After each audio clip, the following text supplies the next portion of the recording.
hired our winners. Mm. We got them moving. Yep. They're trained up, ready to go, ready to succeed. Exciting. And yet, some of those people go off to become superstars, and some of those people fall down the pit of obscurity and get fired in 30 to 60 days. Oh, wow. That got dark quick. Why? Why would we have such varied results? I know, especially when we interviewed them right and set up the right expectations. Exactly.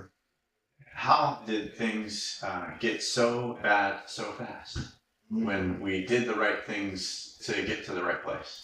You've got to continue the right behaviors. Henry Ford said, hire the right people and get out of their way. Or is it Bill Gates or Steve Jobs? Steve Jobs said that, right? I don't remember who said that. But it's a good lesson. Hire the right people and get out of their way. Hire the right people.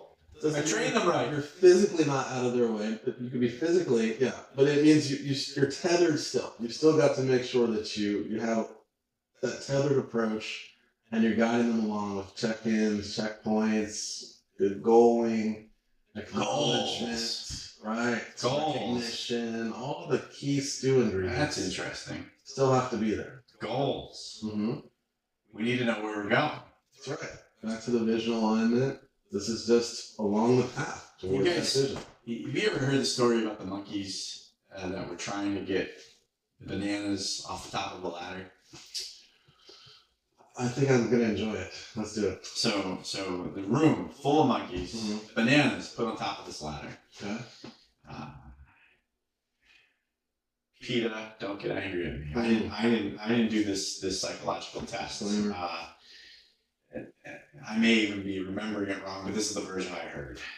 So the monkeys, they want the bananas. Figure. Yeah. And so as they go up the ladder, though, two different versions I've heard. One, they get shot off the ladder with a stream of water. The other version, they get shocked, and so then they jump off the ladder. Now the PETA disclaimer makes perfect sense.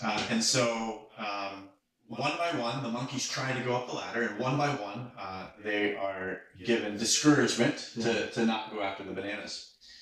And so eventually, all of the monkeys in the room have now been made too discouraged to chase these bananas at the top. Along comes a new monkey. They put a new monkey in the room, take one of the monkeys out. The new monkey goes after the bananas. The bananas. So, and what do you think happens? The other monkeys try to tell them. The other monkeys warn them. Right. Don't go after those bananas. There's nothing but pain if you go after those bananas. They literally, physically restrain the monkey from even going after at the ladder. Okay. One by one, every monkey gets replaced. Now it is a room full of monkeys that have never even touched the ladder. And what do you think they do when the new monkey comes in and goes after the ladder? To go for the bananas. They still pass on the information. They physically restrain the monkey from going after the ladder. I started a new company one time, and they had this goal, an op an hour. It's how we make power. Okay, right? I've heard that. They wanted to get to 8 opportunities, 8 scheduled appointments in a shift, and yet, when I started that company, the best anybody was doing was 2. And then I went to an orientation, Ted.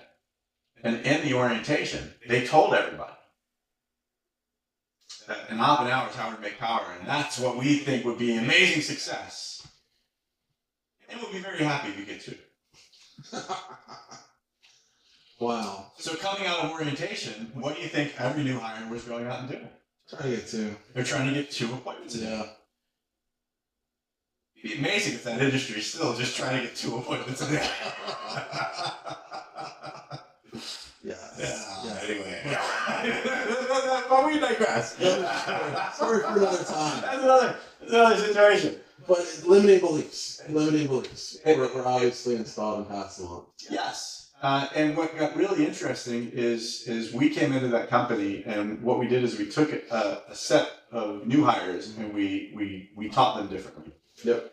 We taught them differently and didn't put them into the room. with the people that thought only 2 were possible. Because we found that same thing out. We would put 2 people into the room, and they would only ever get 2, because the people they were training with were telling them, well, this is all we do. We do 2. They pass along the limiting beliefs. They pass along the limiting And that beliefs. takes you back to the egg story from the prior session. Yeah. As you can't allow that to come here. Yeah.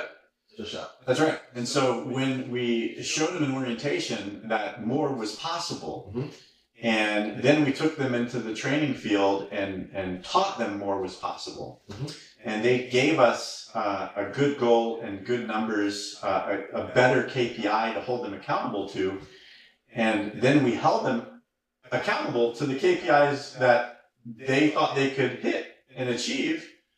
They did. They hit and achieved them. We started getting people that were doing 10 and 12 and 14 and 20 appointments scheduled in a day.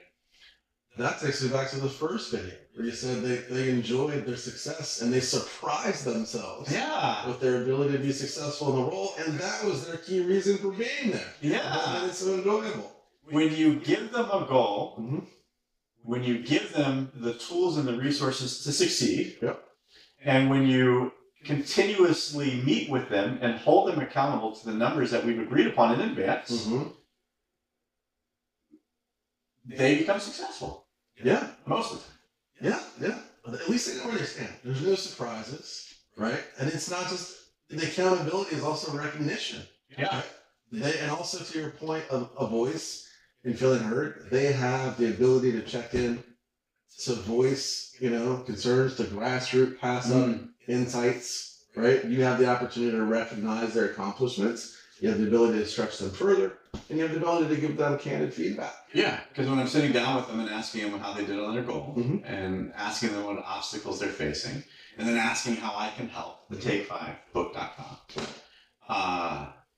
then I can know if this is a tool that we need to work on more with them, a resource that we can provide, a pairing that we can make inside of the training system. Perhaps there's an obstacle or an objection that they're facing that that we can set them up with an expert who can specifically help them overcome that in order to let them be successful. And if I don't have that conversation and I just leave them out there hanging in the wind, it's a disservice to them, and what's their likelihood to be retained or flourish? Yeah, not very high, right? Which takes us again back to our last conversation, which was we're going to invest all this time and money into bringing in good people. We want to make sure the good people succeed. Do it right. I actually have a challenge on that too, Ted, in the sense that I realized at one point inside of this process, this is a story we didn't write down, I'm going to tell it anyway. But I realized at one point in this process that if I am going to hire somebody, then I have just ripped them away from a job that they were already getting paid at. Sure. And if I bring them in and don't give them a chance to succeed with us, I have done a huge disservice to them and their family. Yeah. And from a leadership perspective, if I don't do everything within my power to help that person have all the opportunities to be successful, notice I didn't say do it myself, right? But give them every opportunity, every tool necessary, all the support they need to be successful, and sometimes step in and do it myself with them to show them it's possible. Sure. If I haven't done that and they fail, it would have been better if I just never hired them to begin with, for them and for me.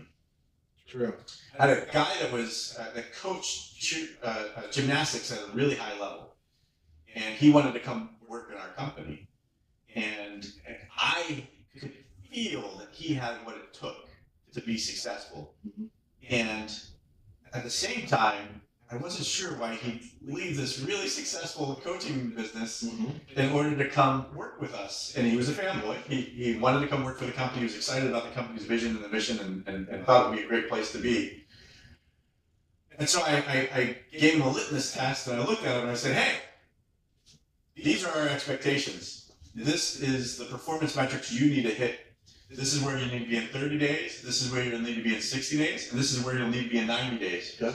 If at 30, 60, or 90 and ongoing, you aren't at these levels, I'm going to fire you. Okay. can you hit this performance?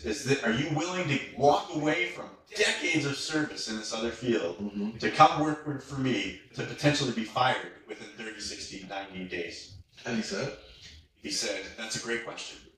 And I said, I'll give you a day to think about it. And he called me up the next day, thanked me for the opportunity, and let me know that he wasn't going to take the chance. And that said to me, by the way, that he wasn't the right person for the role. Hey, because he didn't want to take that chance and do it on his own. But it also said that we're having the right performance conversations at the right times in our interview process to make sure we're bringing in people with the right expectations that they know they need to hit in order to be successful. And you were able to reinstall him or keep him back where he was successful and not move him, not derail him. Which is great. You did him a service. Yeah, and us a service. Yeah, it was mutual. Both of them, right? For sure. Sometimes firing people is doing them a service. Can be. Can be. A whole myriad. So many stories about people who've gone on to flourish once you took them out of an unproductive role. Yeah, and we'll get into that in a little bit. Because sometimes we'll find people that weren't successful in other companies, and because of the right expectation setting, conversation, and follow-up, do a really good job with us. Have you ever encountered people that maybe didn't have great experience elsewhere, or had moderate experience that really turned into a superstar? Yeah. In particular, I can remember in CarMax, I had a hire that came from a competitor where he demonstrated great behaviors, put his all in and really sought to thrive, but wasn't recognized for his inputs. His behaviors weren't rewarded, etc. But in the interview, I recognized the right competencies in terms of just pure competitiveness, resilience, goal orientation. The communication was there. All the stars were aligning on competencies, and so it was a head scratch for me. Yeah, how anyone would let this person loose? But of course, those behavioral issues exist in other businesses. Sometimes these people are overlooked, etc. And so I brought him in to our organization, and this guy absolutely just blew the doors off of it. Had an opportunity to thrive, and just took it and ran with it, and it was great to see. And so I wasn't surprised necessarily. I was just miffed that anyone would let this individual loose. Yeah. And so that just reminded me of the importance not to repeat the same behaviors, and that, hey, I needed to check in with this person. This person thrived on recognition, thrived on being an integral part of the business, and needed to feel like they were integral to the business. Yeah. And so as part of the check-ins and the one-on-one and the way that management kind of curated his experience, we wanted to make sure that we attended to those pieces that were neglected in the past. Yeah. And that allowed for his retention and his flourishment. So recognizing which members on your team are going to need that type of follow-up, in the interview process, right? Like, because you're going to interview some people that, frankly, probably don't want to be talked to too much, that are self-motivated. They're going to go out and get some stuff on their own. And we still need to talk to them. We still need to check in with them. And we still need to hold them accountable to their metrics. And it might not be every day or a couple of times a day. Right. But then you're going to have some people that tell you, because again, past performance indicates future behaviors, right? You're going to have some people that tell you, I did all these amazing things and my manager never even looked at me and said, good job. And what does that tell you in the interview process? He needs somebody to look at him and say, good job. Yeah. Right? And so, at which point we're scheduling some time to make sure we're looking at that guy and telling him good job, or we're going to lose him. Dial it in. Dial it into their needs. And so when you say he blew past everybody else, what does blew past look like? 2 and 3x sales expectations, just great rave reviews from customers in terms of customer satisfaction, referral business. So one employee doing the performance of 3 employees because we took some extra time to say good job. Absolutely. Can't beat it. Yeah, that sounds like a good ROI for sure. And what happened to him? Still continues to thrive. In this day, in a different capacity, he's moved on to another business, but the same behaviors. He demonstrates the same competencies against a different task at this point. And that's what he enjoys to do. And so he's just been allowed to continue. He's still in sales? Still in sales. Okay, good. Still doing great. Yeah, and I think that goes along with the competency conversation, right? Like if he's got the right competencies and the right behaviors and the right past performance, and that's what he loves to do, then let him stay there. Absolutely. Yeah, I was actually surprised by that at a point in my life. You know, I've always been the guy that wanted to do the job above me. And so like that was always that next target. You know, I had my eyes on VP of the East Coast when I was still, you know, a game room attendant at Chuck E. Cheese, probably. I'm not kidding. That's really what I wanted to be. I don't know why it wasn't the president, but it was the VP. I wanted to run the whole East Coast. Sounds good. And so what surprised me working my way up through the chain is like when I got to the general manager spot, you know, several, you know, promotions later, there was a general manager that I knew who had been a general manager for like 15 years. Yeah. And when I asked him, I was like, dude, like, why? Like, what are you doing? Mm-hmm. Like, why aren't you the DM? Why aren't you the VP? And his answer was like, why would I want to do that? He's like, I work 40 hours, I get paid this much money. He's like, I can go golfing whenever I want. Yep. And he was successful. He ran a clean store. The ship was great. Everybody there loved him. He was happy. He was successful, and that's what he wanted. Found his frequency. And at the time, you know, I guess I was too immature to get it. But I didn't get it. Mm-hmm. Like I just scoffed at him a little bit and kind of blew it off. And then later, when I was a district manager inside of a different company, I had an assistant manager working for me who I thought she was great. She was doing amazing things. Her shifts were great. She was hitting all the metrics that she needed to hit. And I wanted to promote her. I wanted to make her a store manager. And she looked at me and said, no. I was like, what do you mean? She was like, I'm happy. I don't want that responsibility. I'm happy to come in and run my shifts and do a good job. And this is where I want to be. Like, this is all I'm going to do. I'm like, well, what about 10 years from now? She's like, I'll stay in this position for the next 10 years. Mm-hmm. I'll do this until I retire. And you can't want it for them. Yeah. And I was like, okay. And that's when I realized, though, that as far as performance expectations, as far as metrics, and as far as expectations, that inside of that field, we can have really 3 different levels, right? We've got people that we're going to manage up someday, Mm-hmm. and we have people that are well placed. Yep. They're great people, hired for the right job, and they're going to do that job for a long time, as long as, again, we keep them engaged, encouraged, and accepted. And then we have other people that we're going to have to manage out.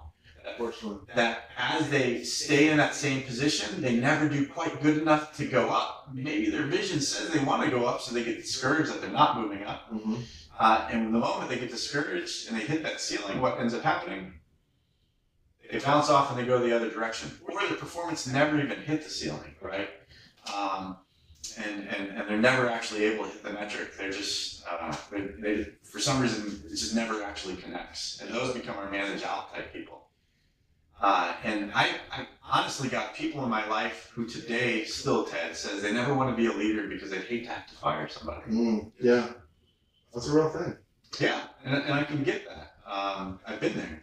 You know, I've definitely had people early in my career that I let go that I shouldn't have. Mm-hmm. And I let go that wouldn't have had it been let go if I'd done my job right. That's a tough feeling. For sure. Yeah. And that's when I realized there's a better way to do it. Mm-hmm. So I call it the righteous termination. Okay. All right. And we've talked through it in these other 3 videos. And that is basically if we are hiring people that are aligned with our vision, and if we're setting the expectations from the job interview, right.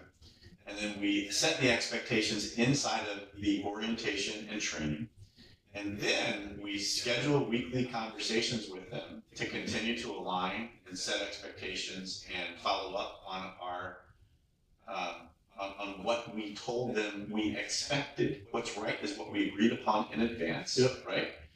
If we are checking in on those numbers and they're not hitting them, and we say, how can we help? What obstacles are you running into? We continue to provide them the tools. If we do all the pieces along the way and they're still not successful, not getting there.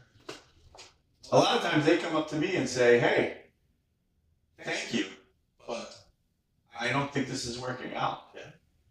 I don't think I'm the right person for the role. So they self-select.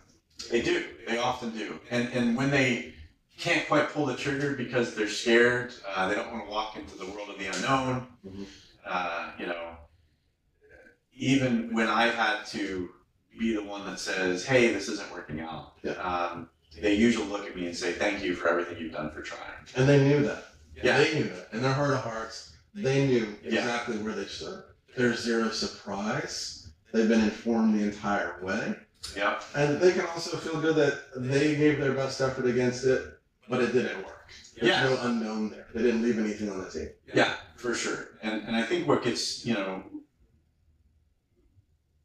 what becomes a good feeling about that is that many of those people, by the way, have referred me other employees. They've referred me business. Yep. And we still keep in touch today. And I said usually, there's always the exception. There's always somebody that you set everything up and then they still walk out cussing you out. And that's always a little unfortunate.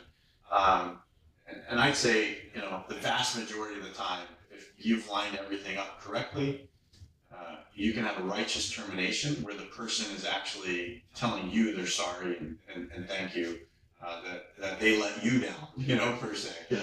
And which just isn't the case. Sometimes it's not the right person for the job, even though everything lined up that way. It didn't work out. It can happen for sure. For sure. I can tell I'm a little uncomfortable with it. It's the most I've done in 4 videos, right? Like it never makes me happy to have to let someone go for performance issues. Now, in some companies, it's the bookkeeper and the salesperson story, where it was a good vision and they were aligned with us and they are a great employee and they are a great person and we have another role we can put them into. Sure. And we could slide them into that role and find them to be successful. Junior, remember Junior? Sure. Yeah. So Junior did that with us, right? He moved from lead setter and into installer. That's right. And then into production, and ended up working in the production facilities. And, he moved across the country and stayed with the company longer than most of us did. For years longer than most of us did. And I think a percent of churn in your business, is healthy. Yeah. To help people find their right fit on the wheel and spoke that best aligns with them. Yeah. Especially if it avoids churn. I think that's super healthy. Yeah. So yeah. Which and allows for a more global vision inside of the other positions too, right? Like it definitely allows for some better teamwork, understanding how those cogs all fit together. All right, Ted. So we've lined it up all the way through, man. We talked about hiring the right person. We talked about aligning them on vision. We talked about setting them up with the right competencies. We talked about getting them onboarded correctly, teaching them how to succeed, setting the metrics that they needed to succeed, following up with them regularly. Yep, schedule it. That's right, schedule it. So what you're saying is we need to make sure that we've got scheduled conversations with our team members in order to check in and make sure that they are being successful. Who said if it's not on the calendar, it doesn't really exist? I don't know, but they're right. And it's mutual. To your point, it's not just for us, it's for them to know it's coming, to anticipate. Some of your employees are going to want to prepare in advance, right? Yeah. And they want to make sure they can cover the pieces that they want to cover. And so this time is valuable to them, right? And they want to maximize the opportunity. Exactly. There may be things that maybe you didn't know they did, that they want to make sure that they can bring out in that conversation for their own recognition. Yeah. Maybe pieces of feedback that they really want to get to you, but they just don't know where they can catch you to give you that feedback, and there it is. Yeah. So, it's funny you would say that. I've had leaders tell me, I would do one-on-ones more often if the conversation just wasn't so long every single week. And I say, well, if they're long, you're probably not having it every single week. Right. And I'm like, when's the last time you did a one-on-one? And they pause and they're like, yeah, it's probably been like a month. No. Like the reason you have a 2-hour conversation every single time you have a conversation is because they're so starved for your energy and attention So true. that they are like getting as much as they can now that they have you. If you were doing this every single week, this isn't what we would be talking about. So if we get it scheduled every single week, the right system, the right process, scheduled every week. Yeah. I wish I could find out more about what that looks like. Where could one find out more about that? Go back to our other video. Take 5 systems, y'all. TheTake5book.com. Check out the other video to hear more about it. Exactly right.